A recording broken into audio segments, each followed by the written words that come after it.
In the early 1940s, Rosemary Kennedy, the sister of President JFK, underwent a lobotomy at the age of 23.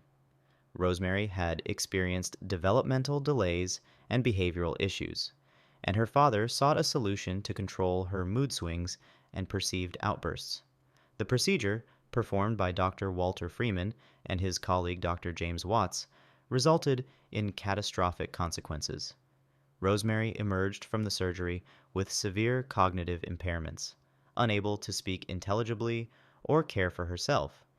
She was institutionalized for the rest of her life.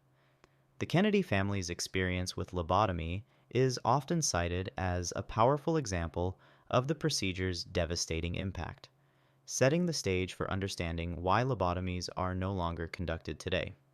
A lobotomy is a form of neurosurgery that involves severing connections in the brain's prefrontal cortex.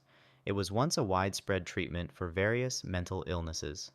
Originating in the 1930s, this procedure was believed to alleviate symptoms of severe psychiatric conditions, including schizophrenia, depression, and bipolar disorder.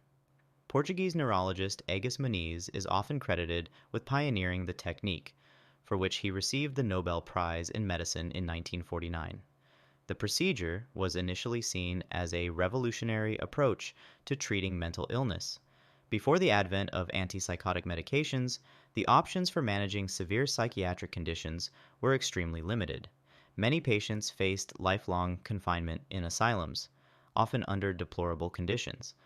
Lobotomy offered a potential solution that promised to reduce symptoms and improve patients' quality of life.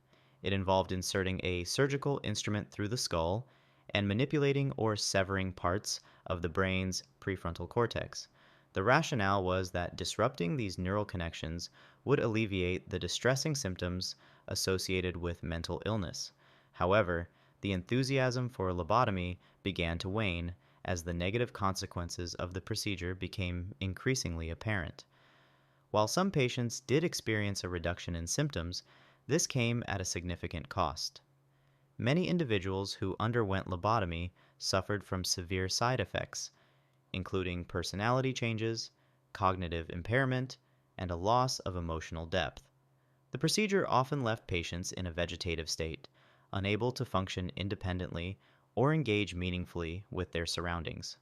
Furthermore, the procedure was often performed without the informed consent of patients, many of whom were institutionalized and had little agency over their treatment decisions. The decline of lobotomy was accelerated by the development of antipsychotic medications in the 1950s. These drugs offered a more effective and less invasive means of managing psychiatric symptoms. Today, lobotomies are no longer performed, having been replaced by more humane and effective treatments for mental illness. Advances in psychopharmacology and psychotherapy have provided patients with a range of options that respect their autonomy and prioritize their well-being. The history of lobotomy serves as a sobering reminder of the importance of ethical considerations in medical practice and the need for continued innovation and compassion in the treatment of mental illness.